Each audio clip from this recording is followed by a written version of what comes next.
In this video, we're going to be rationalizing the denominator, where our denominator has two parts to it, two terms. So you have two values, one either with a plus or a minus in between. Now, in order to rationalize the denominator that's of this form, you can't just multiply top and bottom by a surd to make it disappear. What we have to do is multiply top and bottom by the conjugate of the bottom. So that is the same two terms, except the opposite sign in between. So in the case of root 2 plus 1, the conjugate of that, it would be root 2 minus 1.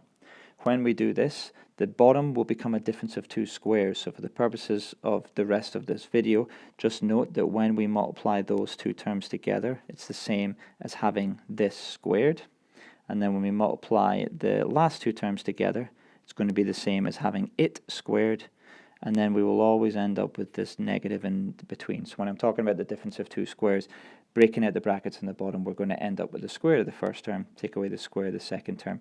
Irrespective of whether or not you start with a plus or a minus, this will always happen when you multiply two conjugates together. Now the top of our fraction here then, we have a 3 times root 2 and a 3 times a minus 1. So we end up with a 3 root 2, take away 3. The denominator then simplifies to just being 1, which means it's like there's no fraction at all. So 3 root 2 minus 3 is our answer for that one. For the second one, the conjugate of 1 minus root 2 is 1 plus root 2. So we multiply top and bottom by that. When we do our difference of two squares on the bottom, we're going to end up with a 1 squared minus a root 2 all squared. So we get 1 minus 2. On the top, we're going to have a 6 times a 1 and a 6 times a root 2 to give us 6 plus 6 root 2. The top then we rewrite. The denominator is over minus 1. And when we divide anything by minus 1, we simply change the sign. So that plus 6 and that plus 6 root 2 are now both negative. For the next one, conjugate of root 5 plus root 2 is root 5 minus root 2. So that's what we multiply top and bottom by. Nope, extra 2 in there. The denominator is then going to be root 5 all squared, becomes 5. Take away root 2 all squared, which becomes 2. Our top then is going to become 9 times root 5 and 9 times root 2 with a negative. The denominator then becomes 3 when we do 5 minus 2.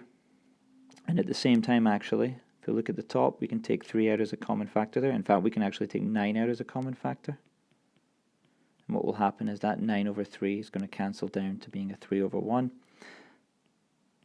I guess I only really needed to take the 3 out there, because now we've got to break out this bracket again.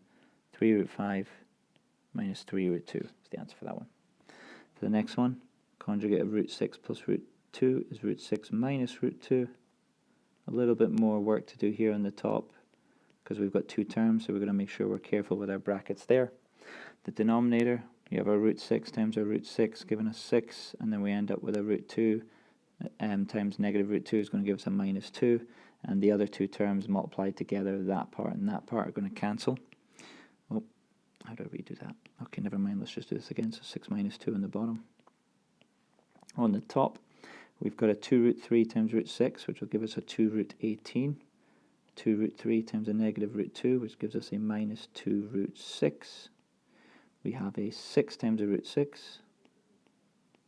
And we have a root 6 times a negative root 2, which gives us a minus 6 root 2. The denominator is going to simplify to being 4. The top, we've got a little bit of work to do here, because root 18 can simplify. So that's going to become, I'll just make a note on the side here, root 18 is going to become root 9 root 2, which becomes 3 root 2. So our top now looks like this. We have 3 root 2. Our two next terms, minus 2 root 6 plus 6 root 6, they can merge, giving us a 4 root 6. And then we're going to be left with a minus 6 root 2 on the end, after which these two are then going to mix, giving us a minus 3 root 2. I'll write that after the 4 root 6 just because it's always nicer to have your first term positive. All that's over 4. Now you can leave your answer just like that, because of the fact that there is nothing in common on the top that's going to be able to cancel down to make 4.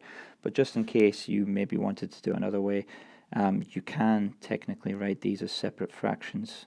So we could write it like this, if you like the idea of this cancelling, giving you a root 6 minus 3 root 2 over 4. But technically, that's a nicer answer. Lastly, conjugate conjugate of this is a 2 root 3 minus root 2. So we do the same on the top. Hope I've left enough space here. The denominator, when we square 2 root 3, we're going to end up with 12. And when we square root 2, we end up with 2. So we've got 12 minus 2 on the bottom. On the top, we're going to have 3 root 5 times 2 root 3 is going to be 6 root 15. Then we have a 3 root 5 times negative root 2 will give us a negative 3 root 10. A minus 2 times a 2 root 3, which gives us a minus 2 root 6. And a minus root 2 times a minus root 2, it's going to give us a minus plus 2 even. The top, none of the surds can simplify. Root 15, root 10, and root 6 are fully simplified. Therefore, there's nothing that can mix there. And that plus 2 can't mix with anything either. So all that's going to happen here is the denominator is going to be 10. And you get two choices here. There's nothing that technically simplifies in this fraction because of the fact that 6, 3, 2, and 2 don't have a highest common factor that's other than 1. But because you are dividing by 10, you could write this. You don't have to, this is the answer, but you could write these using decimals.